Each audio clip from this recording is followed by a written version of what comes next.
So thank you everybody for your patience.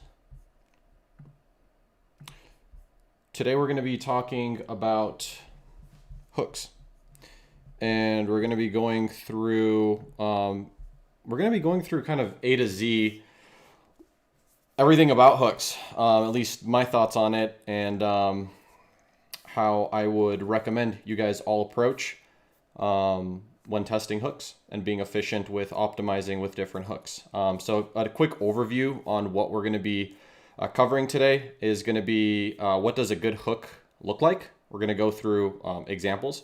We're going to go through about 6 examples of what I would consider good hooks. We're going to talk about different styles of hooks. Also going to dive into how to test and do hook testing. My approach to like the ad account structure for that, as well as how to scale winning hooks and what to do when you find hooks that work. So that's kind of the overview of what we're going to cover today. And I'd say let's just kind of jump right into it. So first and foremost, what does a good hook look like?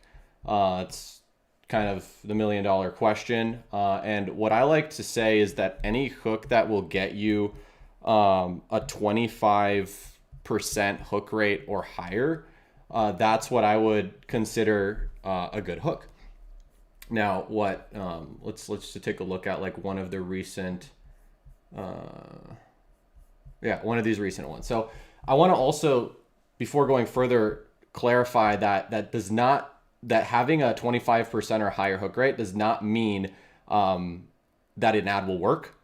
It simply means more people are getting their attention grabbed within the first few seconds. And having a lower hook rate under 25% can have a really good performing ad that can generate you thousands and thousands of dollars. And I wanted to make sure I clarified at the beginning because we've had many ads that had like a 20% hook rate that have generated hundreds of thousands of dollars in spend. And if you actually look at some of our top performing campaigns, they've had hooks that were significantly lower, but obviously the hooks that are higher are going to scale significantly higher. And you'll notice that the ones that we've scaled the most were the ones that were the highest. So yes, it is true that the higher the hook rate, the more people you grab, the more that attention you can actually retain and convince to go and buy your product. So what does that mean? That means that the more you can improve your hooks, the better hooks that you can create,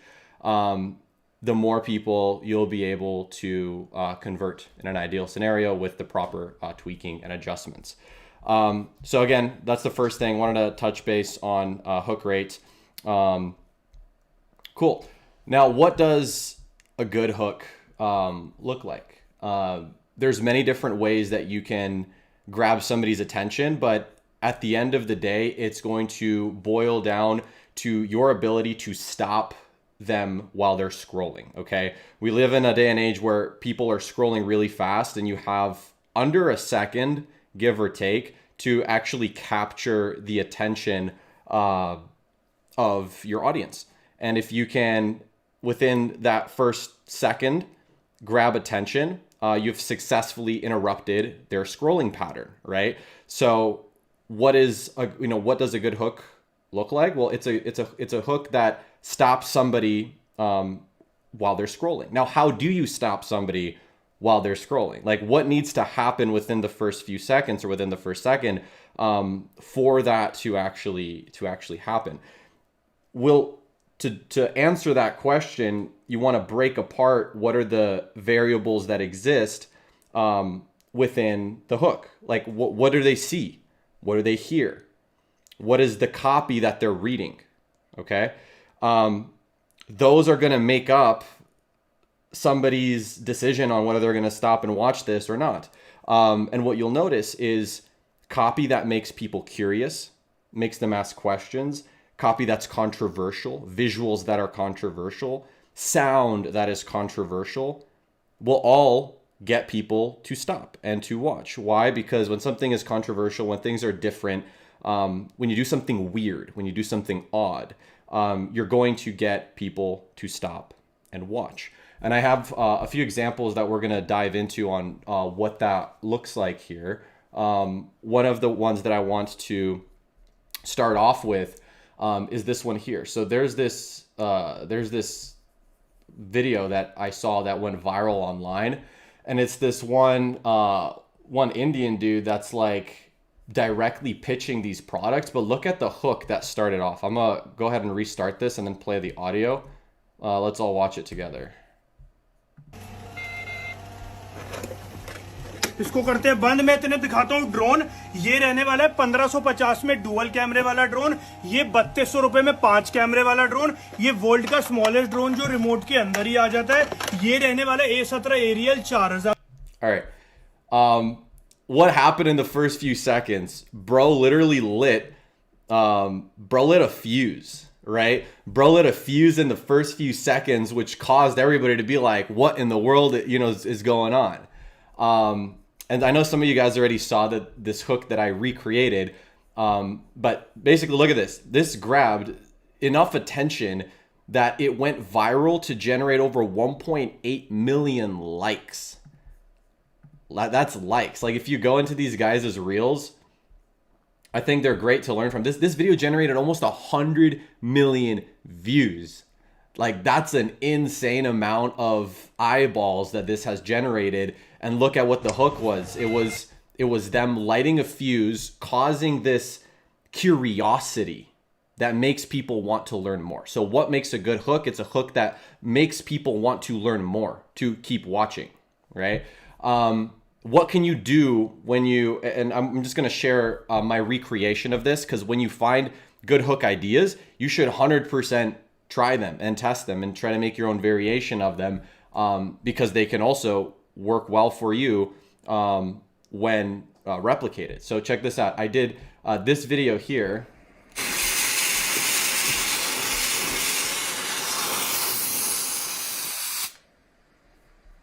I did this back in August of last year, and it didn't get 100 million views, but it got 200,000 views, and it generated me a few purchases. And I ran this as an ad, and it had like a 40-50% hook rate, right?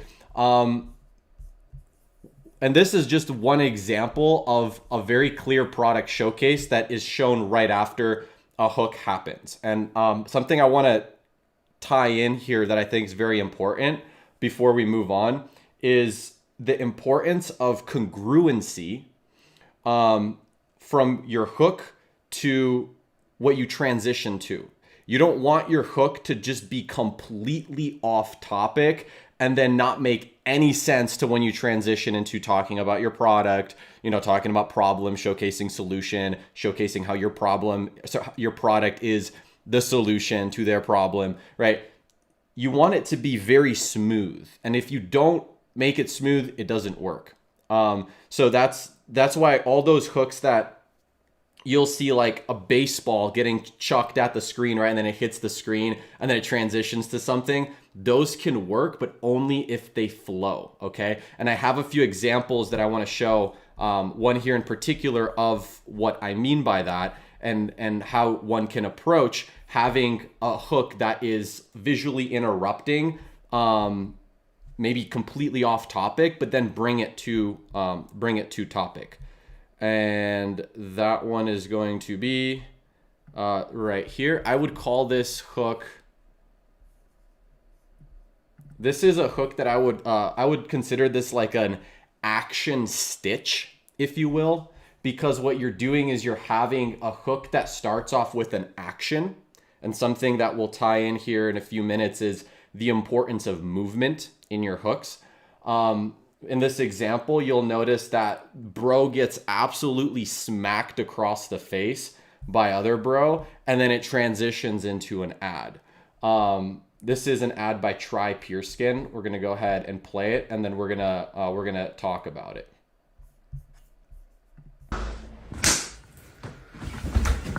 This is not skincare. This is a $100 billion industry packed with chemicals designed. All right, and we could watch the whole thing. It's a great ad, actually, but I don't want to get too far from the hook because I want to talk about it. So what did we just watch here? Well, we saw a dude like like this anticipation of bro that's about to get smacked across the face. Everybody watching that video up to that point is like, yo, is bro just about to, like, is dude gonna die? Literally, like, it's grabbing the attention of so many people that are watching this. And what happens is it transitions to this dude getting smacked that now brings it relevant to, like, it brings everybody on the same page. Everybody's now on the same page of, you know, this dude that now got smacked. Bro falls back, gets caught. This is not skincare. And then he says, this is not skincare, while he's holding up products that are, that everybody considers, you know, to be skincare, right? These are all like big brands, whatnot, right? So he's immediately twisting this attention, right? He's catching your attention by starting off with a suspense of a dude getting slapped in the face. Then he gets slapped in the face, brings you to this scenario that he's now in. He falls back and he starts talking about skincare, right? So within the first 4 seconds, I want you to notice something. Within the first 4 seconds, we are speaking to a large demographic that's interested in a specific subject, right? Who are we speaking to? Well, people that are interested in skincare in one way, shape, or form, right?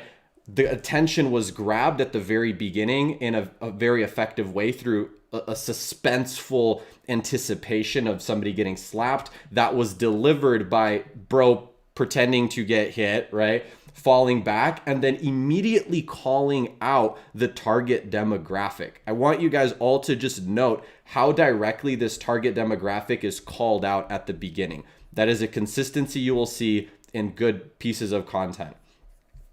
Cool. So this is a great example of a hook that starts off with something that's completely random, but how it's stitched in a way. Again, I call these action stitch hooks, where you take this action and you stitch it in a way that it flows.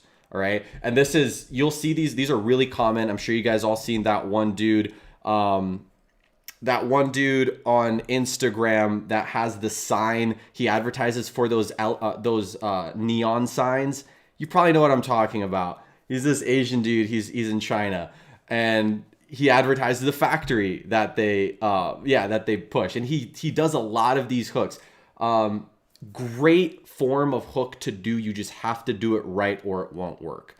Cool. So hopefully that ties in well with like one hook style that everybody can apply and how you can do it correctly.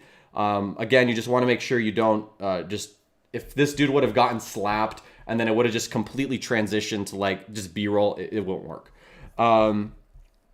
Cool. So we talked about, let me just see where my notes are here. Okay, movement hooks. So let's take a look at a few other examples of hooks, and then we're going to talk into how to test them and how to scale them. Let's take a look at a few other hooks that I think are going to be good to look at here.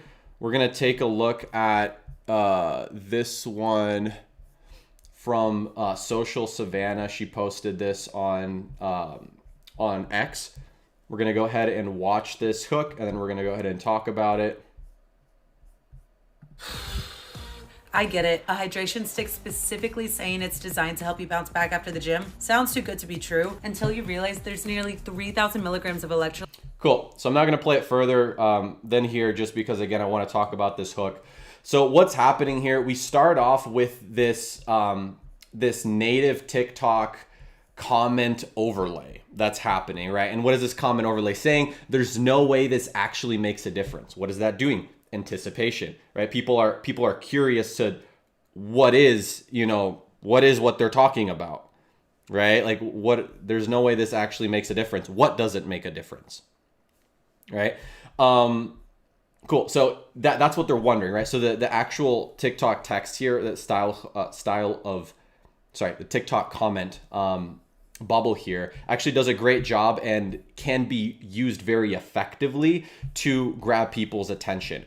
I want you to tie this into when we were talking about what does a good hook look like, and I want you to tie this into what are the different puzzle pieces of a hook, right? One of them being copy, okay? So the copy that is being used here is causing what? People to ask questions and to be curious as to what's going to be next. Also, I want you to focus on what she's doing in the first few seconds. Listen closely.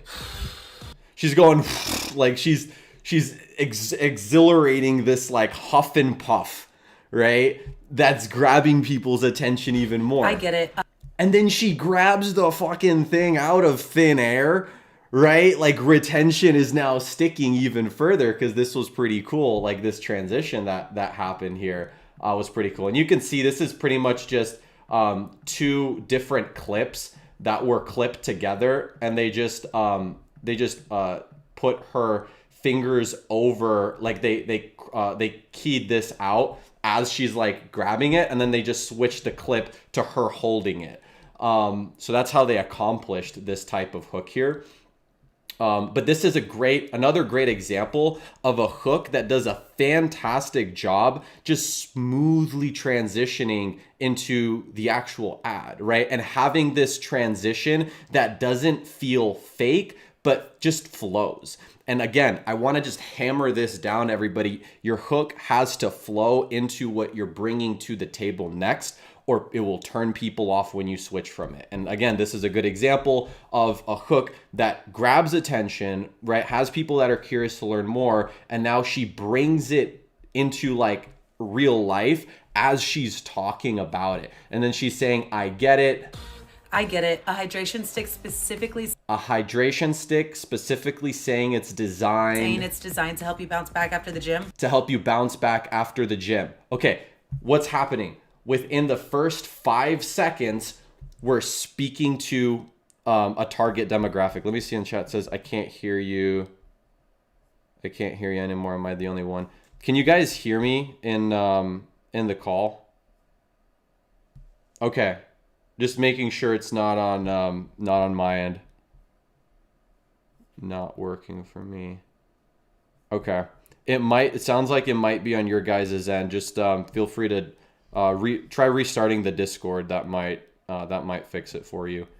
I can give a second here to let everybody that's in the Discord to restart.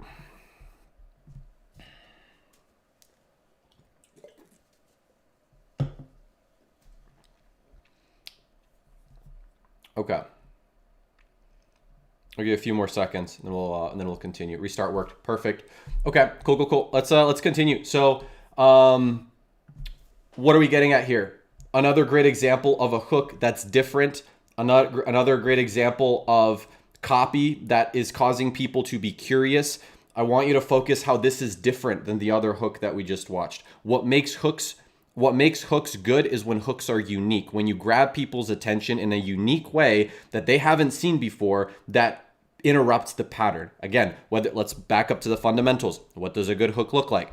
If you're having a hook that is interrupting the scroll pattern, whether it's with the visuals, whether it's with the copy, whether it's with the sound, all of them play a role. And as we continue down a few more examples, we're going to talk about we're going to break down and look at examples of how each of them are playing a role. This one here, we had, like, if we were to analyze it again in a recap manner, this one grabbed attention with good copy that makes you ask questions. It also grabbed your attention with sound that you could hear at the beginning. She's like, right? Like she's expressing this anger, if you will, or frustration. Right? So it's doing these things really, really well. Cool. So that's another pretty cool hook that was shared by Social Savannah. We talked about the PEAUCE one. This is when you have anticipation, works really well. Let's talk about reaction-based hooks. So these are also really, really big, and I've been able to spend hundreds of thousands, if not millions of dollars on reaction-based hooks for my brand. And I think that it would be stupid not to talk about them. So reaction-based hooks, what do people like seeing? People like things that are genuine. People like things that are unique. People like things that are human. If you can bring a human aspect into the hooks that you create, you can get people that will resonate with the human on the screen. what happens when they resonate with the human on the screen. They're more emotionally invested into it, right? Which means they're going to watch it more, especially if you do reactions or things that are actually genuine. That is the key. Actually genuine and feel genuine. They can work really well. So I have an example here that we can look at from this brand here. And you could see it starts off with a reaction. I'll go ahead and play it. Right, super short. This was 2 seconds long, right? But within those 2 seconds, she's opening it, she's smiling, right? You're positioned in like watching this reaction, and you could position almost any family member or friend that you have to be in that, right? Like somebody's potentially going through these emotions that this girl's going through as she's opening it, and you can see she's reacting in a super cute way. It's a nice environment in the background, like a beach, cute gifting area, right? It grabs attention and it does it well. And this is one example of it. There's so many more that I could pull up. I think one brand that does a really good job with these type of reactions is Wear Felicity, which I will see if I can pull up on the screen. Wear Felicity. Okay. So Wear Felicity does reactions as well in a lot of their content. And I think it's cool to see. So even like this here, right? Like there's no text on this ad, right? But it starts with a human aspect. It starts with somebody who's reacting in a genuine way, which again is what makes reaction-based hooks effective. Feel free to, scroll through these guys' content and see what they have. I mean, another great example. Look at her reaction here. She's like, oh my God. Like she's like genuinely enthralled.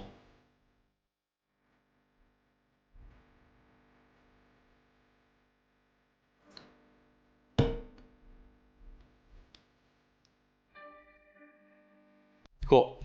Cool, yeah. So reaction-based hooks, I mean, that's another one. I don't think I need to go more into it. Any type of emotional reaction, surprise, etc., works really well. You'll see a lot of gifting brands that utilize this to their advantage because giving a gift that causes a reaction convinces other people to buy that gift to make other people have that reaction too, right? Okay, cool. So we covered reaction-based hooks. We covered action switch hooks. One that I want to talk about next is going to be hooks that put people in the driver's seat and make them feel something. Really put them like in the POV, make people relate to things. And a lot of you guys know these as hooks that are like POV, yada, yada, yada, right? Like they position the person in the shoes of the creative, and they kind of give them that experience. I want to actually showcase kind of the same thing, but without that, style. And we're going to watch this and then talk about it. Have you ever wanted to freeze time because your kids are growing up too fast? Have you ever wanted to freeze time because your kids are growing up too fast? Bro, every mom is going to be like, real, right? Like this is going to grab the attention of every single parent, and they're going to be like, yeah, I want to stop time because my kids are growing up fast. Like it's relatable, right? It's real. It's genuine. It's a real thing that happens.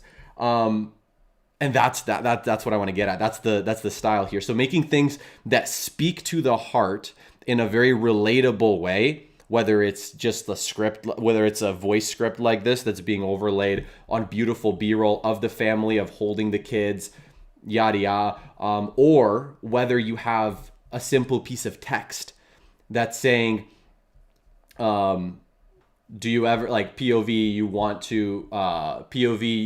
to freeze time because your kids are growing up too fast, whatever. If it's like a text overlay that's conveying the same message with music that emphasizes that message, that can work just as well. But this is a good example of like a script variation of it, or a voiceover variation of it, where they have a relatable script that speaks directly to the target demographic. Again, what is the thing I told you guys earlier to keep an eye out for? It's the consistency of how quickly the target demographic is called out. And I think in all the examples we watched to so far, it's like within the first few seconds. And I think this is, another one that in the first few seconds, it's calling out, listen. Have you ever wanted to freeze time because your kids are growing up too fast? It's calling out every single parent, because every single parent that has kids whose kids are growing up fast and their parents want to memorialize that, cherish that, that there's a very deep emotional feeling there that's being called out within the first few seconds. Cool. So that is that style, which is a relatable script style. I want to take a second here to switch back and talk a little bit about product showcase with good copy overlay as a very valid hook style. This is one that we also scaled quite heavily over the years. I'm going to give a demonstration here of one of the ads that we've put quite a bit of ad spend behind. And I want you to focus on just the first few seconds here. You'll hear pretty string. I brought you daffodils on a pretty string, but they won't flower like they did last spring.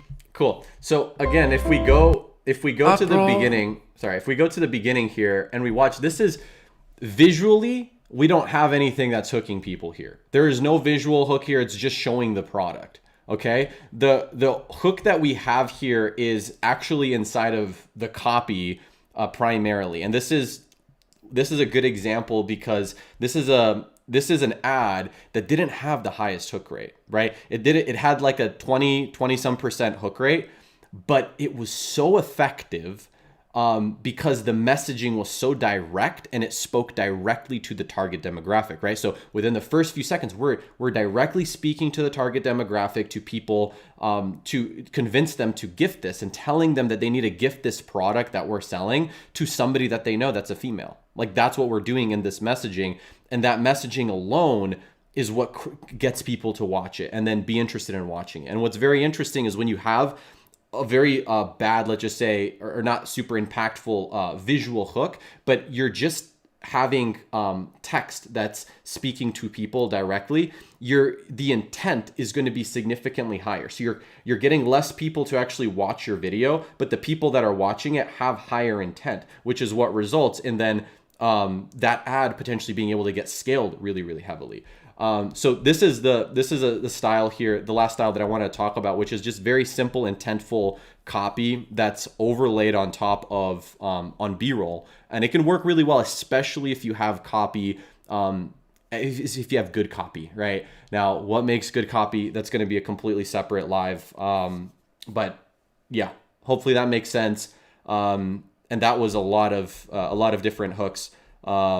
Yeah, just a lot of different hook styles. Now I want to go into talking about how to test hooks. That's a very common question that I get, and I think it's very applicable to what we're doing here. So I want to go ahead and actually create with you guys live how I would test a hook, and I want to show you just how simple this is. I just want to show you how simple this is. So what we're going to do is we're going to be launching everything inside of a creative testing ABO campaign. The reason for this is because I want to give a set budget to multiple variations of a hook on a winning sequence. Okay, now let me back up a little bit. How do I approach actually testing hooks and placing them on different things, if you will? The easiest, most straightforward way is going to be taking a winning placement. So a winning shot placement, just like we watched right here. So this here is like a winning shot placement, right? Taking a winning shot placement and then putting a hook on top of it that can, again, putting a hook on top of it to where it transitions in a way that makes sense, okay? And that ties in with what we were saying before. It needs to transition well, it needs to stitch well. If you can do that, and if you can make whatever hook you're testing transition well into a winning sequence, that is by far the easiest, most low-hanging fruit that you can test, like sequence ad style that you can test for identifying hooks that work. Why? Because you're taking a winning sequence that you already know works, and you're simply testing different hooks on it to see which one can get more attention. Which one can get more attention. And I want to go ahead and just demonstrate one of the ads that we're doing hook testing for right now that you can see. You'll notice a similarity here. You'll notice that same sequence, but you'll notice it after a reaction. On a pretty string, but they won't flower like they did last spring. And I wanna... So we have this hook that is being tested on top of a winning sequence that has previously worked. So that is like what I would be testing, especially at the beginning, in terms of just structure for hook testing. And then how do you actually set this up? Let's go ahead and set one up. I'm going to go ahead and we're going to go into creative testing, like a creative testing ABO campaign. You're just going to want to create an ad set in here, and you want to call this whatever you are, basically whatever concept you're testing. So if I'm doing like reaction hooks plus, and then let's just say XYZ sequence, right? So you can know, okay, I'm testing different reactions with this sequence, like X winning sequence. And I would typically here put like the name of that ad or that sequence that we're testing it with. And then inside of the actual ad, these are gonna be multiple different variations. So this would be your variation 1, then you would have 2 and 3s, right? So we would just, for simplicity's sake, let's just go ahead and create this. And I'm going to show you the actual setup for this for targeting as well. Very simple. You're just going to want to obviously select your pixel. I'm going to do website, just optimization for website, conversion event. We're going to be going and doing purchases. And then we're going to go ahead and set the budget. Now, what should you set the budget to? I like to recommend to set the daily budget to what your target cost per acquisition is. So whatever that target is, if you're trying to get, if you're trying to acquire customers for, let's just say $35, then I would set this out right, $35. If you're trying to get for more, get for less, that's what I would set it at. What's more important than the budget you set it at is for the duration that you let this run, okay? That's one of the big takeaways I want you guys to get. The actual budget here, you just want it to be able to consistently run for a minimum of 5 to 7 days. Anything less than that, not enough data in my personal opinion. I'll go ahead and we'll just say 35. And then when it comes down to the audience controls here, you want to just set a single country that you want to be running this test in. I like to do, especially when I'm doing any type of creative tests, I like to do just one country. And then once I find winning ads, I will scale them to other countries as well, but I'll typically just test to one country.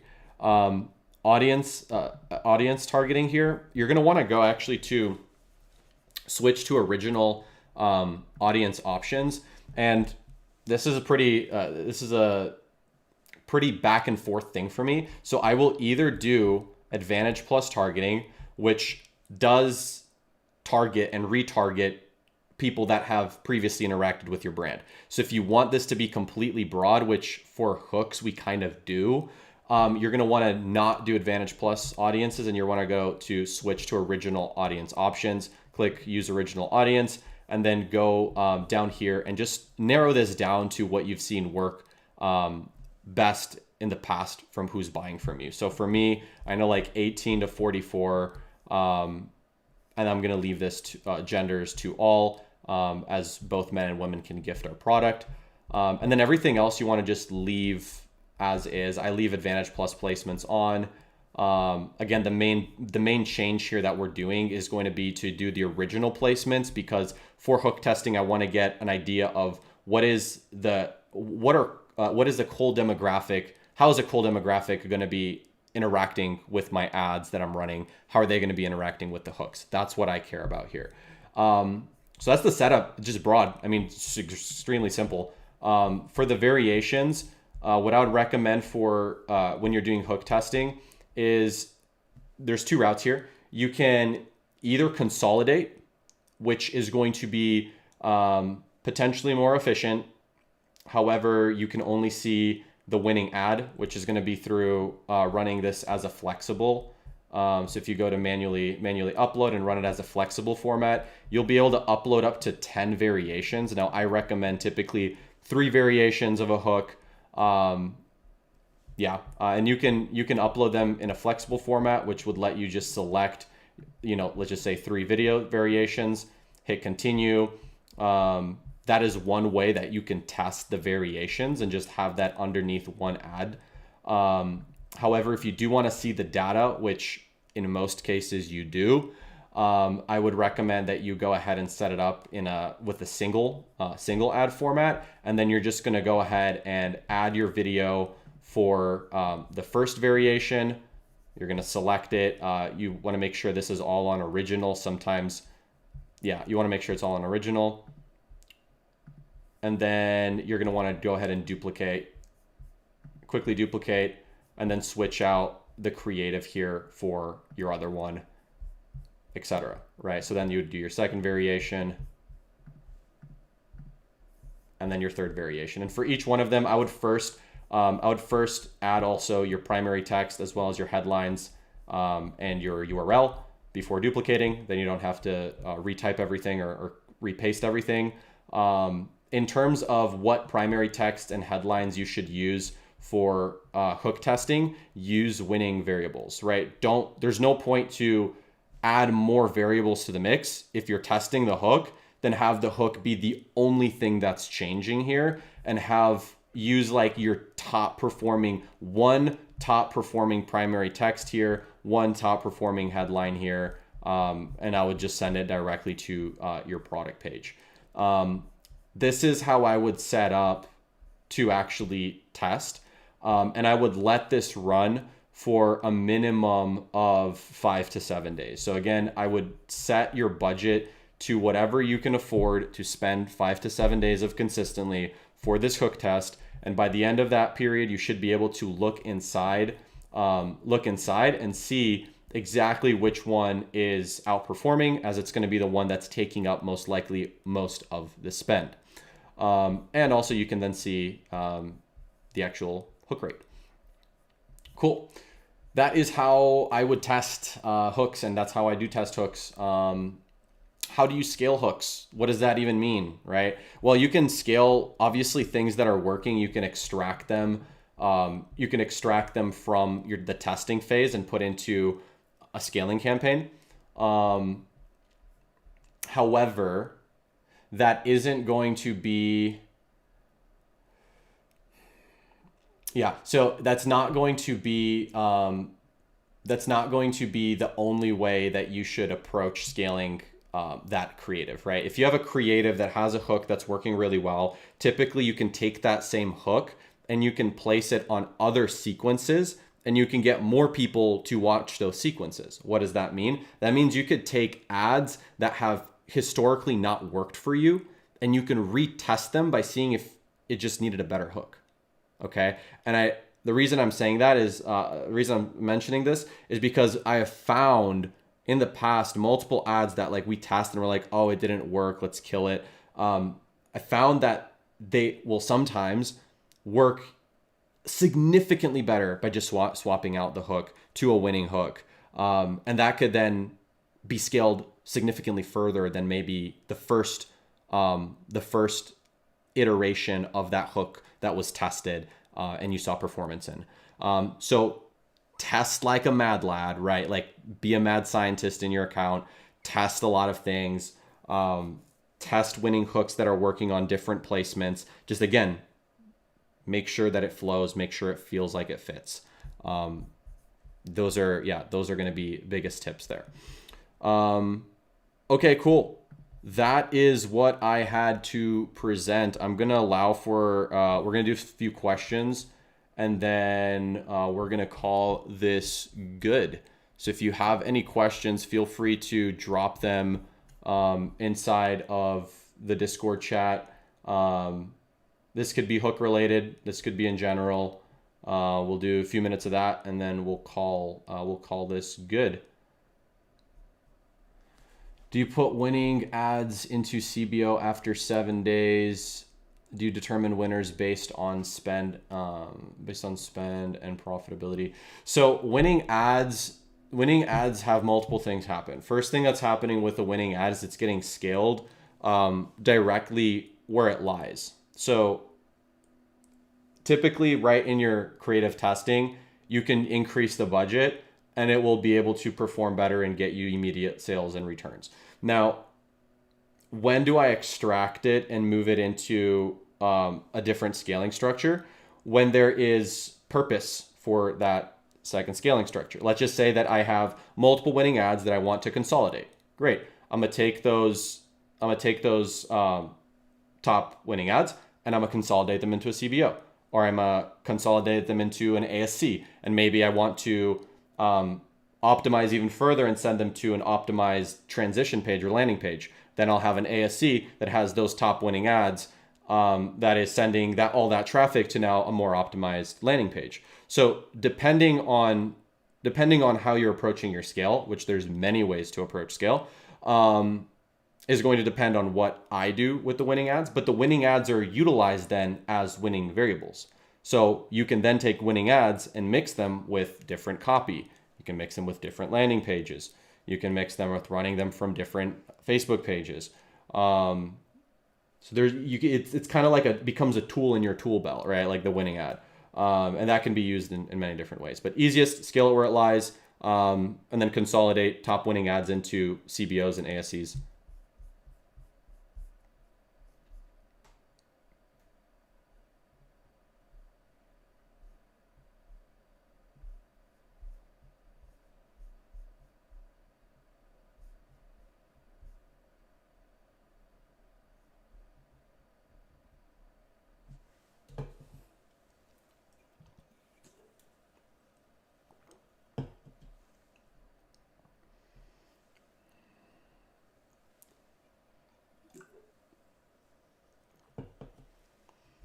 To answer this question, there definitely are videos for all of these on organizing the shootings as well as briefs for creators. I would say take a look on the in the YouTube lives. I did a few that are on specifically UGC creators and briefs and how we approach that. And then also on Ecom Live, let me take a look.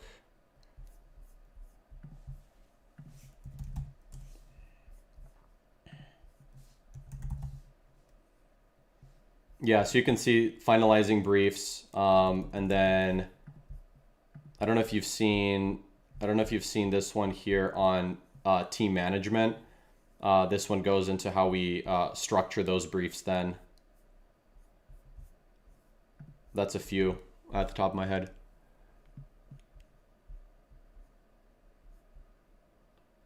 And then also, let me see, there's a UGC one I think that's really good. How to get good UGC, creating the UGC campaign. That one shows it live. Yeah, so there's definitely a few there that are good. Should I scale it into ABO? If yes, how much? 20% a day while it's performing well. Just continue to scale it, and then yeah, I'll just 20% a day as long as the performance is there. Let's just say performance drops, leave it, let it learn. only judge the performance on a 7-day blended view. Yes, Danny, it is.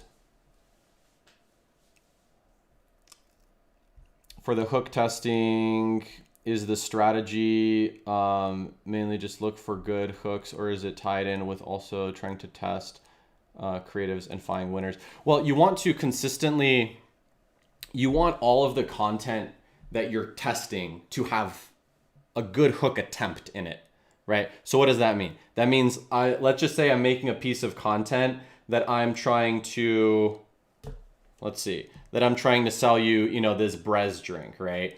So if I'm trying to sell you this Brez drink and I'm trying to, make a brand new piece of content, maybe I'm going to take this and using action, maybe like move it back from the screen, and as I'm moving it, you know, from the camera, like crack it open, and now there's like you know, audio that's happening, there's visuals that are happening, and now I add on this on the screen something that ties in with that happening, right? So what am I doing here? I'm actively thinking of what's going to make a good hook using the fundamentals.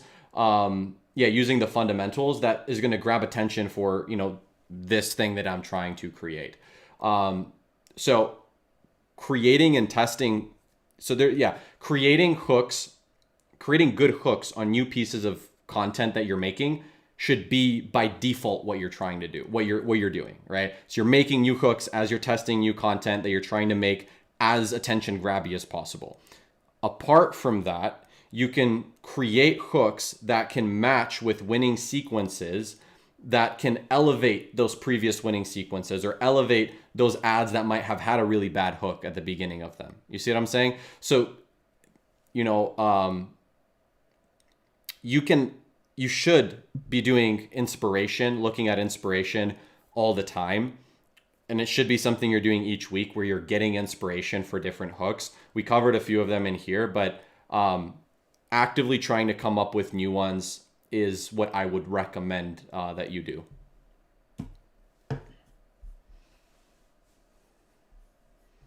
Good, Timmy. I'm glad. No problem, value. Cool, guys. I think that covers it. I think we covered a good amount here. This is recorded and available for recap for anybody who missed the meat of this. But hopefully this was beneficial for everybody that is in the live. Yes, I can, Timmy. Yeah, hopefully this is beneficial for everybody, and keep me posted. I'm actually super keen to see the hooks that you guys all come up with. So when you make some cool hooks, let me know. Let me know what works for you guys. I'm curious to see. But cool. I'll catch you guys later. I'll be in the deep work channel doing some work in a little bit. So yeah, you guys take it easy. Thanks for attending. I'll catch you guys later.